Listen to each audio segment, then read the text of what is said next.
સમગ્ર વિશ્વની સાથે મહુવા શહેર તેમજ પંથકના લોકોએ વિશ્વ યોગ દિવસની ઉજવણી કરી હતી. તો મહુવા શહેર તેમજ પંથકમાં સંતો મહંતો પણ યોગ દિવસની ઉજવણીમાં જોડાયા અને યોગ પણ કર્યા.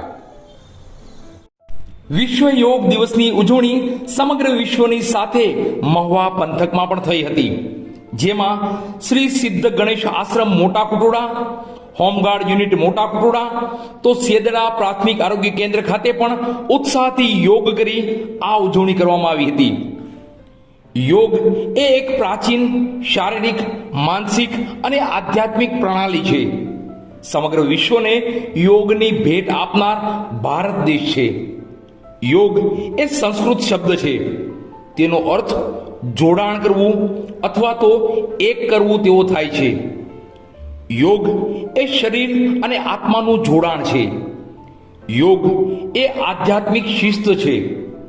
આજે યોગ એ સમગ્ર વિશ્વમાં જુદા જુદા સ્વરૂપે કરાય છે અને યોગને વિશ્વમાં પ્રસિદ્ધિ અપાવનાર અને હરેક દેશમાં તેની ઉજવણી કરાવનાર, તેનું મહત્વ સમજાવનાર ગુજરાતના પનોતપુત્ર અને યશસ્વી વડાપ્રધાન નરેન્દ્ર મોદીને તેનો શ્રેય આપવો પડે છે.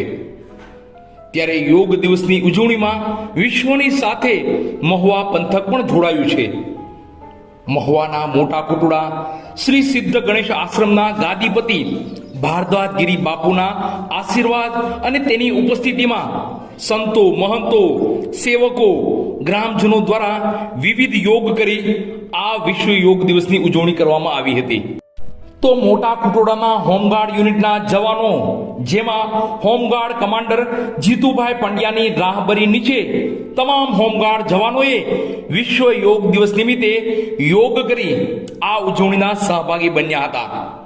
તો પ્રાથમિક આરોગ્ય કેન્દ્ર સેદરડાના આયુષ્યમાન આરોગ્ય મંદિર 1 અને 2 દ્વારા બજરંગપુરા પ્રાથમિક શાળામાં વિશ્વ યોગ દિવસની ઉજવણી કરવામાં આવી હતી, જેમાં આયુષ્યમાન આરોગ્ય મંદિર 1 અને 2 માંથી CHO અપેક્ષાબા ગોહિલ, મમતાબેન નકુમ, MPHW પ્રદીપભાઈ પંડ્યા, FHW નીતાબેન ચૌહાણ, દિવ્યાબેન પંડ્યા તથા તમામ આશા વર્કર બહેનો હાજર રહ્યા હતા.